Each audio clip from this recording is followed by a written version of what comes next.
Retour sur ce plateau d'analyse du bilan du chef de l'État, Patrice Talon. Bien entendu, c'est le document de gouvernance, le programme d'action du gouvernement qui est au cœur de nos discussions ici et maintenant sur ce panel où je reçois Dr Fidèle Sonon du parti USL, professeur Auguste Videgla du parti BR et puis du professeur Roch Nyawi David du parti UP. Cette fois-ci, nous allons ouvrir le chapitre relatif, bien sûr, à l'analyse du pilier 2 consacré à la transformation structurelle de l'économie béninoise. Je me retourne donc vers vous, professeur Auguste Videgla. 5 ans après le lancement de ce PAG, dans quel état se trouve aujourd'hui l'économie du pays? Je vous remercie. Il faut dire que 5 ans après l'arrivée à la magistrature suprême du président Patrice Talon, la mise en œuvre du programme d'action du gouvernement, qui a été élaboré sur la base d'un diagnostic clair et sérieux, rigoureux, a permis aujourd'hui, 5 ans après, à notre économie de se retrouver sur la rampe du décollage socio-économique et culturel de notre pays. Dans presque tous les secteurs de la vie socio-économique et culturelle de notre pays, des réformes profondes ont été menées pour permettre à cette économie de se mettre en position de résilience pour graduellement évoluer. En témoigne, nous avons le taux de croissance de notre pays, un certain nombre d'éléments dans les secteurs productifs tels que l'agriculture, tels que le secteur marchand, tel que le secteur productif d'une manière générale, qui a connu quand même une évolution significative. Mais avant cela, il faut dire que l'ensemble de la gouvernance du nouveau départ est intégré. Tout à l'heure, nous avons parlé du pilier numéro 1, qui est un socle sur l'évolution du pilier numéro 2. Sans un certain nombre de réformes au niveau du pilier numéro 1, il est évident que, à moyen et long terme, le développement économique, social et culturel de notre pays allait être compromis. Donc, c'est sur cette base que certaines réformes ont été opérées au niveau du pilier 1 pour permettre la mise en œuvre assez aisée du pilier numéro 2 dont les programmes ont démarré. Aujourd'hui, le Bénin est le premier pays au monde où vous pouvez facilement créer votre entreprise. En un clic, en moins de 24 heures, vous pouvez créer votre entreprise. Il y a un certain nombre de réformes qui ont été faites pour faciliter l'essor du secteur privé. Nous avons des réformes au niveau du secteur portuaire, au niveau de l'agriculture, au niveau des transports, etc. etc. L'ensemble de ces réformes aujourd'hui permettent à notre économie mieux se porter. Alors, je me tourne vers vous, docteur Fidèle Sonon. Dans ce pilier lié donc à la transformation structurelle de l'économie béninoise, on a eu un taux de croissance économique sous ce régime qui a tutoyé les 7%, un peu en dessous, pour ne pas dire en dessus des prévisions avancées. On a avancé tout à l'heure des éléments en termes de création d'entreprises, l'assainissement des finances publiques, le climat des affaires. Quel bilan l'opposition fait de ce quinquennat dans ce pilier? Merci. Je ne fais pas partie de ceux qui pensent que le président Talon n'a rien fait, notamment sous le pilier 2. Au contraire, je vous conte une anecdote. Lors d'une émission, j'appréciais en bien la transformation de notre aéroport. Et immédiatement, le lendemain, il y a c'est un nombre de compatriotes opposants qui m'ont appelé et m'ont demandé si j'allais basculer de l'autre côté. Non, c'est dommage. Non, je pense que le président Talon, effectivement, a fait un certain nombre de choses. Et il peut d'ailleurs pas en être autrement. Hein. Vous avez vu, c'est quand même plusieurs milliers de milliards, c'est 9 000 milliards. On a fait beaucoup d'emprunts, donc on ne peut pas ne pas avoir des choses à son actif. Et le président de la République a listé un certain nombre de réalisations lors de sa tournée, que moi je dis n'est pas une tournée de reddition de comptes, mais c'est une tournée de prise de contact avec les populations, et il en profiter pour dire ça et là ce qu'il a réalisé. Donc effectivement, le président Talon a réalisé un certain nombre de choses, notamment dans le domaine de l'eau, dans le domaine de l'énergie électrique, et puis aussi, on pourrait parler d'infrastructures routières. bon, ils le feront mieux que moi. Moi, je suis là pour dire ce qu'il n'a pas fait. Alors, je suis là pour dire ce qu'il n'a pas fait. Et c'est justement ce qu'on ne dit pas suffisamment. Et professeur Vidiglas sait que lorsqu'on parle d'audit de performance, il y a un certain nombre d'éléments, 3 éléments notamment, à l'aune desquels nous devons voir le PAG. C'est l'élément efficacité, c'est l'élément efficience et l'élément économie. Mais on parle comme si il n'y a que l'efficacité, c'est-à-dire j'ai dit je vais faire ça et puis je l'ai fait. Encore que au niveau de l'efficacité, ce n'est pas exactement ce qu'on a dit qu'on a fait.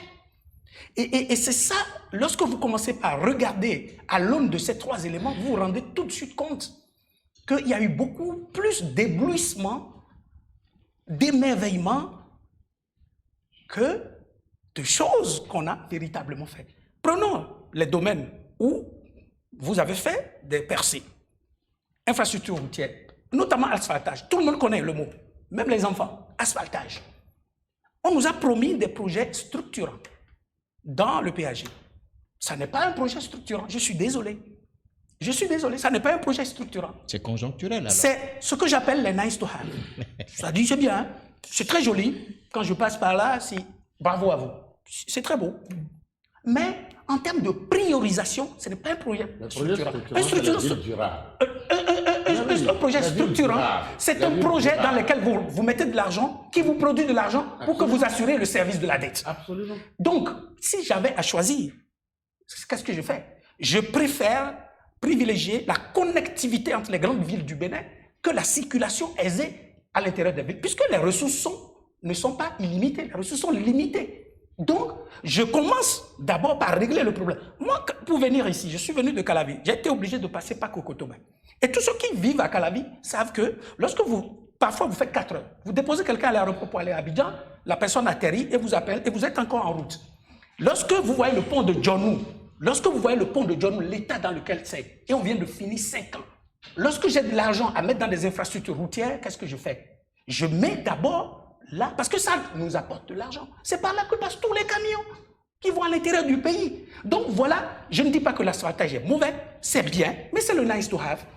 On aurait mieux fait de faire d'autres infrastructures qui nous apportent plus de l'argent. Le pont de la Sota, entre le Niger et le Bénin, qui nous apportait de l'argent, on n'a pas prévu. Ça a sauté, le pont a sauté. De la Sota a sauté. Et puis, c'est après ça qu'on a rapidement couru pour aller chercher quelque chose pour faire. Voilà ce que je dis. Oui, un instant. Oui, non, pas du tout. Non, pas du tout.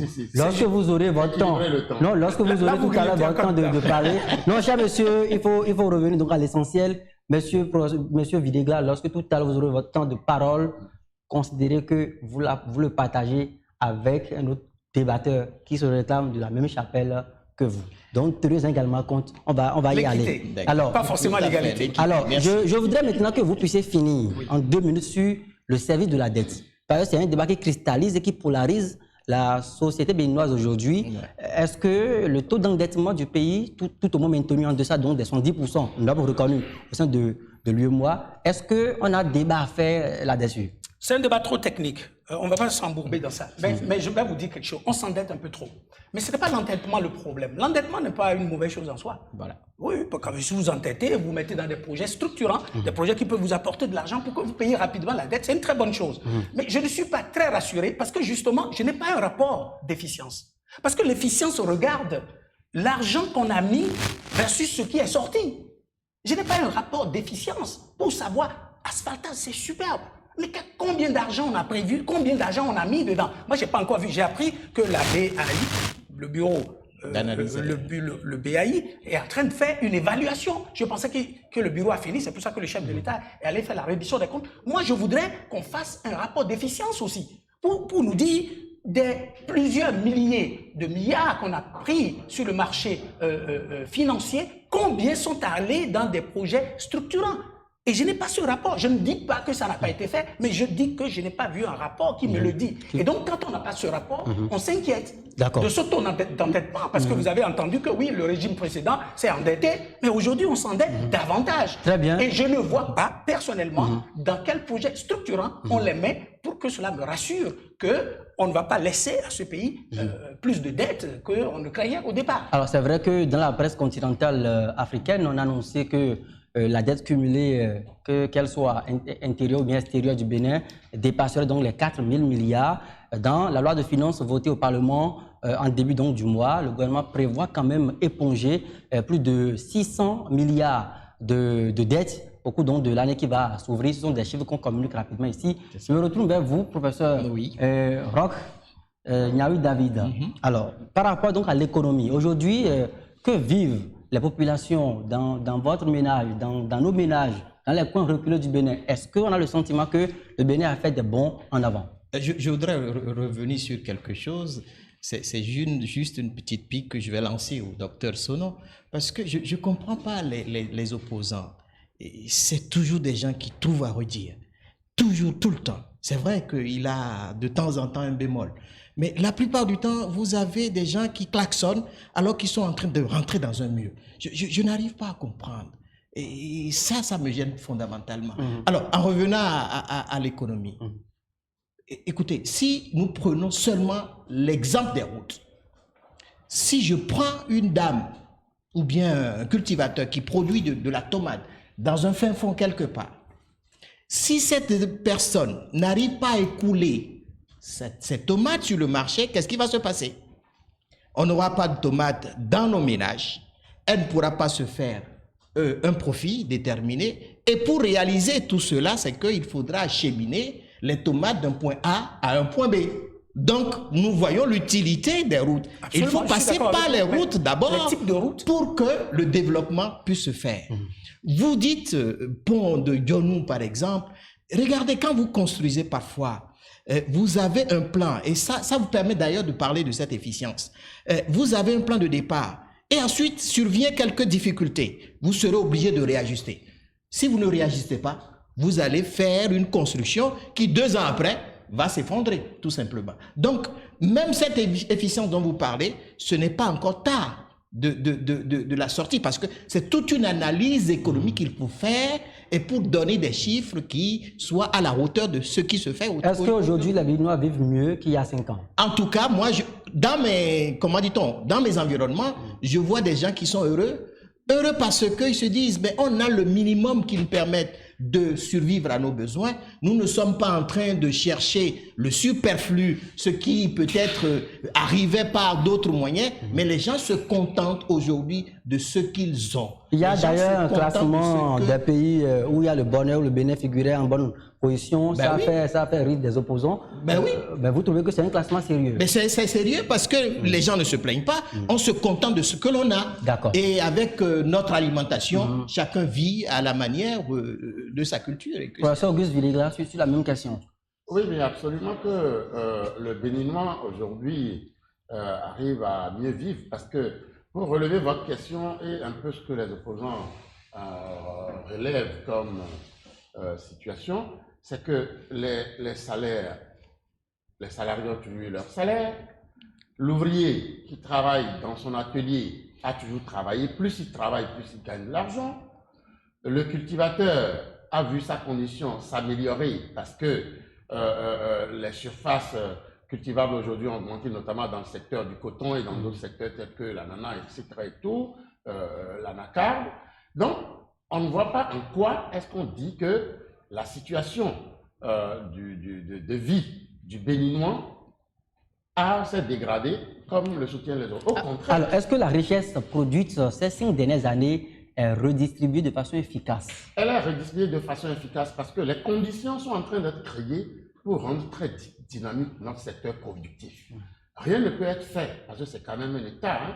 Même lorsque vous prenez votre maison, vous menez des petites réformes dans votre maison pour arriver à construire une nouvelle maison, à structurer, à prévoir envoyer des enfants en France pour faire ci, à ce que votre fils aîné crée une entreprise. Il y a un temps de mise en œuvre. Lorsque vous voulez édifier une maison, il vous faut un temps pour faire les plans architecturaux, les plans d'ingénierie, recruter l'entreprise pour construire, aller voir la banque pour financer. Il y a un temps pour mettre en œuvre les politiques publiques. Ça ne se décrète pas, ce n'est pas une journée. Et en 2016, en arrivant, le président Patrice Talon avait trouvé un pays en pleine déliquescence, où c'était une anarchie complète. Il a fallu tout revoir de fond en comble, restructurer notre pays, mener les réformes dans l'ensemble des secteurs de notre pays. Donc, vous avez vu, aujourd'hui, vous n'allez pas voir une route en construction dans notre pays qui est mal faite. Il n'y en a pas. Il a fallu restaurer la confiance auprès du Béninois. Et graduellement, le service public aujourd'hui, je parle de l'administration publique, les détournements scandaleux qu'on avait par le passé, aujourd'hui, de plus en plus, on ne peut pas les arrêter brutalement. Mais à cause des dispositions mises en place, vous voyez que beaucoup de détournements au niveau de l'administration ont beaucoup baissé. Très peu de Béninois aujourd'hui vont oser en allant au boulot se dire « Ah tiens, j'ai une affaire, je vais faire des magouilles pour avoir de l'argent ».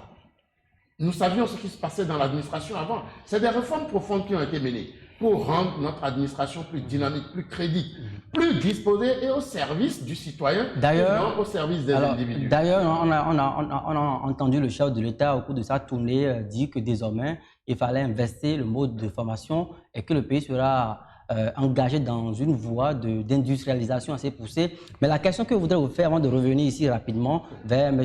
Sonon, c'est quoi aujourd'hui la capacité de solvabilité de l'État béninois? Parce que le service de la dette, on accuse toujours le gouvernement. Chaque semaine, on va sur les marchés financiers, soit de 30 milliards, 100 milliards et tout. On se demande comment allons-nous faire pour éponger cette dette qui devient comme une camisole de force à notre cou. Non, non, non, ce n'est pas une camisole. Au contraire, les réformes menées dans le secteur des finances publiques permettent aujourd'hui au Bénin d'avoir une assiette assez large.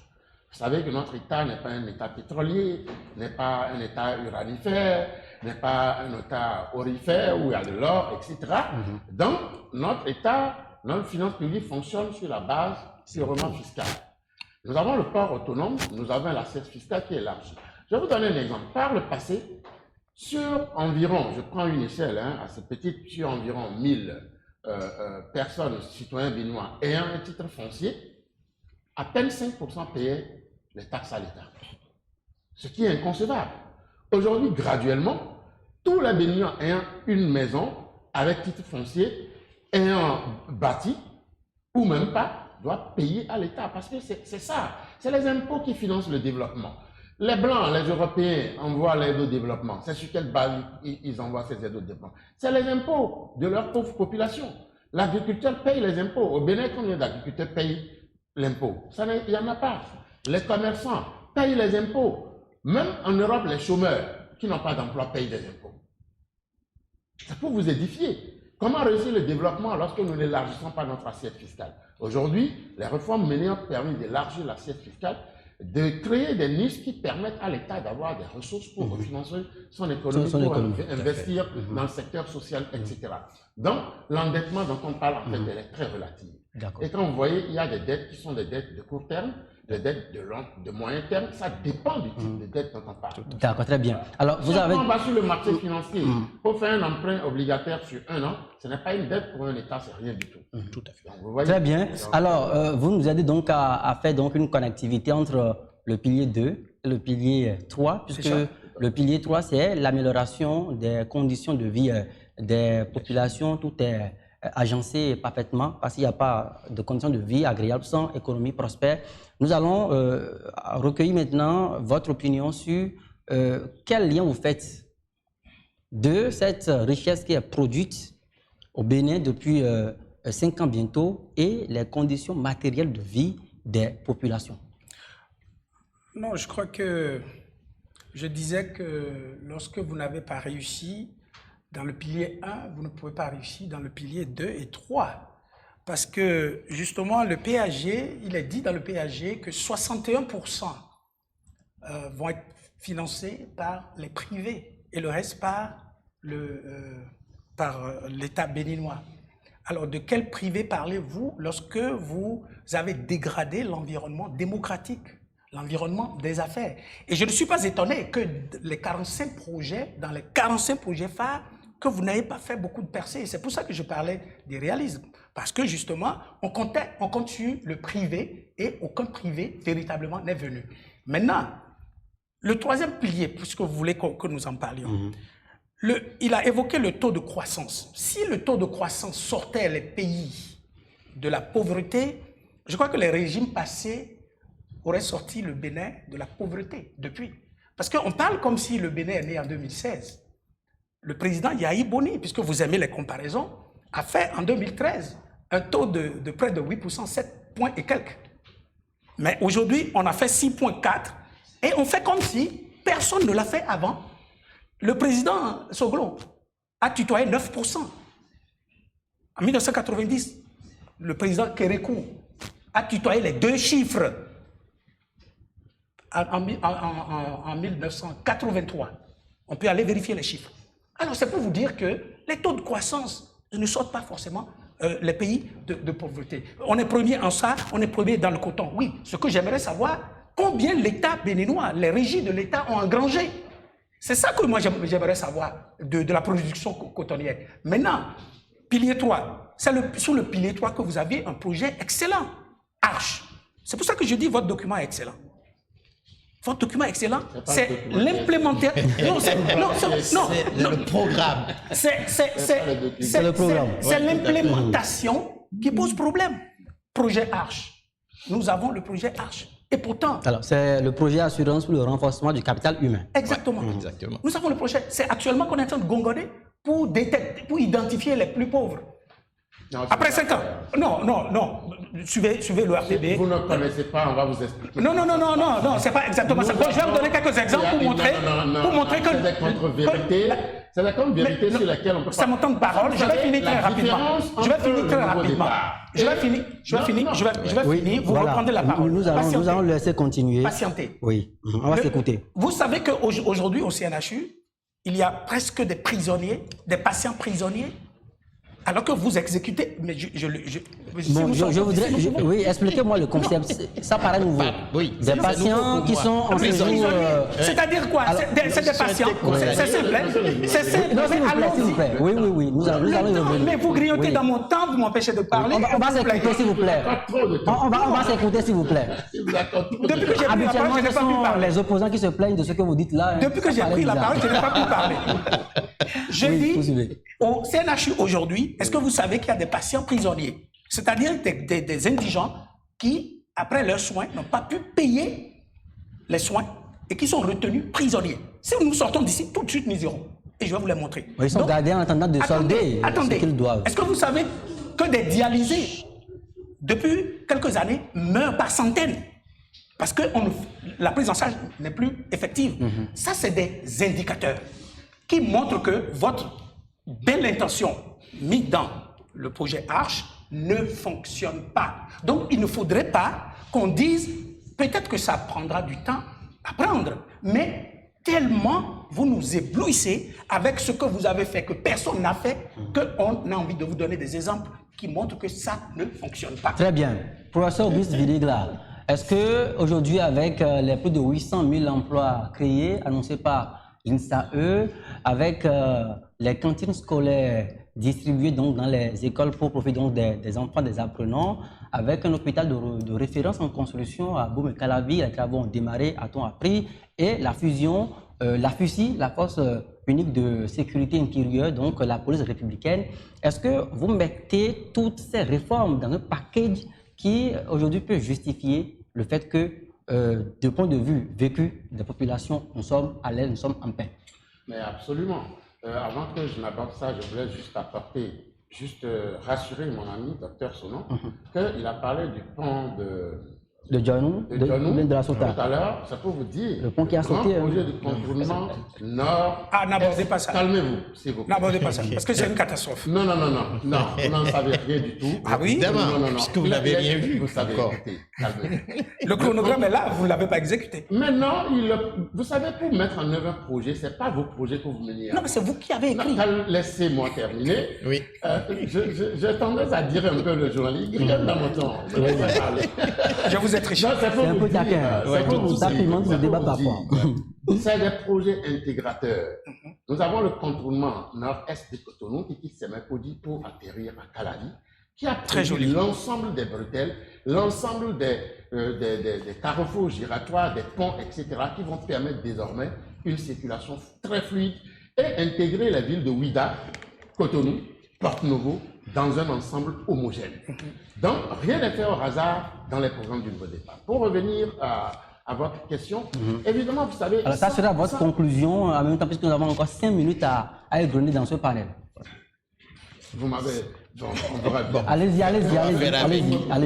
Vous savez, sans la sécurité, nous n'avons pas de développement.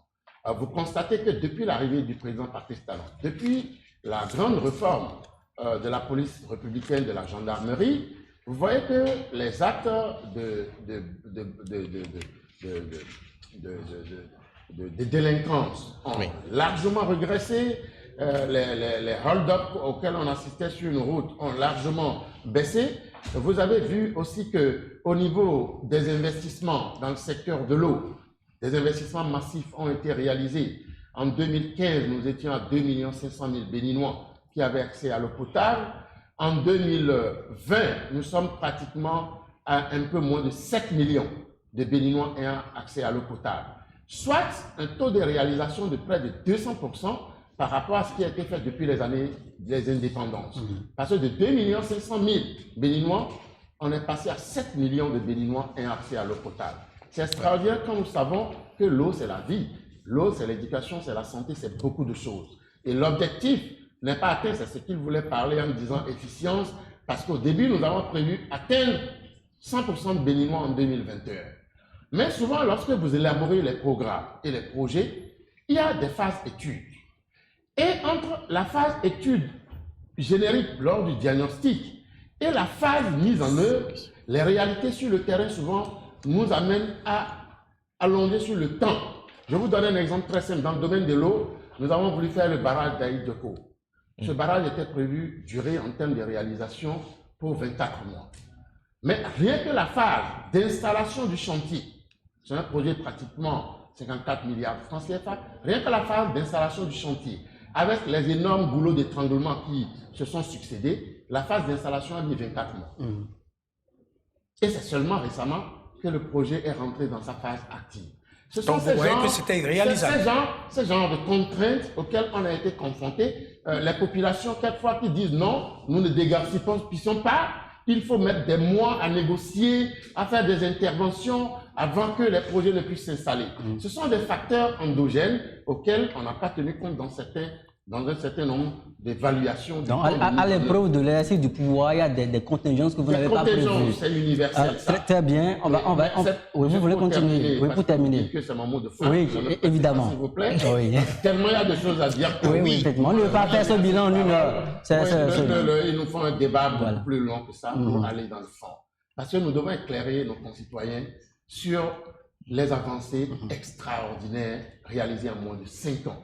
Par rapport à notre parcours entre 1960 et 2015, et ce que nous avons fait entre 2016 et 2020, il faut pouvoir faire des analyses comparatives pour comprendre les bons qualitatifs extraordinaires réalisés. Mais en peu de temps et sur des petites pistes, nous ne pouvons pas réellement démontrer à la population.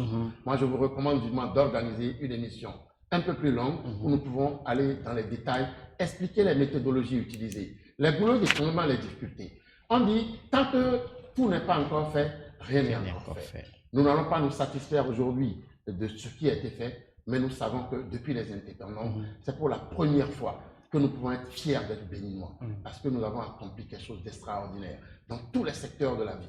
Il n'y a plus de déliquescence dans l'administration. Dans le secteur économique, nous avons fait des bons en avant. À partir de 2021, vous allez voir les investisseurs. Parce que le cadre incitatif a été créé pour que les investisseurs internationaux et nationaux puissent investir massivement. Dans le secteur social, des réformes ont été menées pour que nous ayons un dispositif sanitaire efficace au service du citoyen. La mise en œuvre va commencer, il y a quelques difficultés. Très bien, professeur Auguste Videgla, nous ne pourrons pas égrener tout le chapelet de tout ce qui a été fait en 5 ans. Mais ce que je peux dire à mon ami d'en face et à nos concitoyens, c'est que le Béninois, il est résilient. Il a besoin de croire. Nous avons emprunté une voie. Le nouveau départ a planté le démarrage et le décollage effectif de notre pays. Merci. Nous n'avons pas abordé le secteur du tourisme où d'énormes projets magnifiques sont en cours de réalisation, de mise en œuvre pour rendre notre pays le plus attractif. Parce que vous savez, nous n'avons pas l'or, nous n'avons pas le pétrole, mais le tourisme, notre pays est riche. C'est une potentialité exploitée. Rien n'a été fait depuis les années 60 et énormément de choses ont été faites aujourd'hui pour permettre à notre économie de se développer sur la base du tourisme. Le tourisme va être le deuxième pilier du développement. D'accord, très bien, très bien, très bien. Professeur Auguste Videgla, docteur Fidèle Sonon, vous me permettrez de reprendre le rôle qui est le mien pour donner la parole au professeur Roch Nyahui David, puisque nous sommes en train de clore ce plateau. Alors, professeur, vous êtes doyen de la faculté de droit, on ne le rappelle plus assez, donc en bon technocrate, vous avez votre tour de conclusion. Merci, Joël. Alors, c'est d'abord dire tout simplement à l'endroit de M. Sonon qu'on ne peut pas, sur un plan politique, aller donner à l'opposition un gâteau pour faire un État. Ce n'est pas possible. L'opposition fera son travail, d'accord. L'opposition, de façon subjective ou de façon objective, va toujours opiner. Mais rassurez-vous, si vous avez le pouvoir un jour, vous allez mettre en place un PAG et puis nous en discuterons le moment venu. Alors, par ailleurs, je voudrais également insister sur ce que, quand on regarde le Bénin, aujourd'hui, 2016 ou 2009, etc., on ne peut pas faire une comparaison parce que les temps ne sont pas les mêmes. Les environnements ne sont pas les mêmes. Les taux de croissance qui ont existé par rapport à un environnement économique donné. Donc la comparaison en disant ça a existé, pourquoi on n'en parle pas aujourd'hui, etc. Il faut relativiser. Mais ce que nous voulons dire pour terminer, c'est qu'il y a une équation mathématique terrible. On a 5 qui est supérieur à 55. Je ne sais pas comment on va faire la démonstration.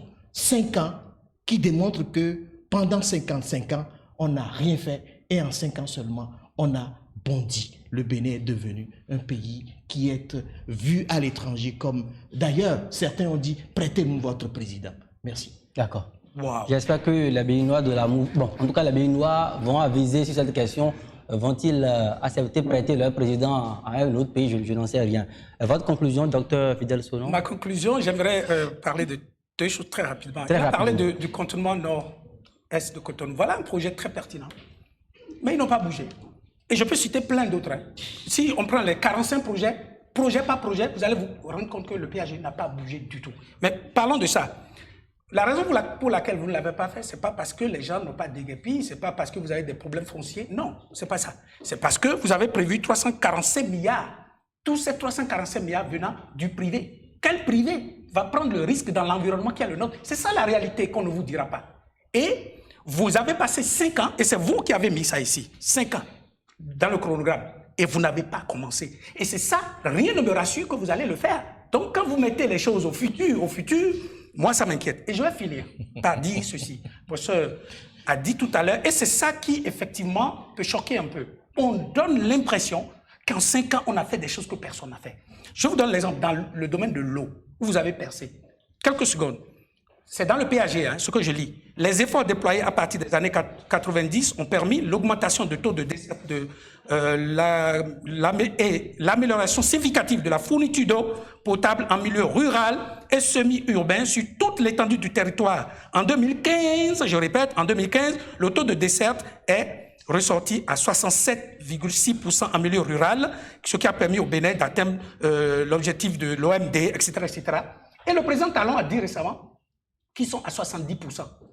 Comparez-moi l'état initial, 67%, 67,6% à 70% en 5 ans.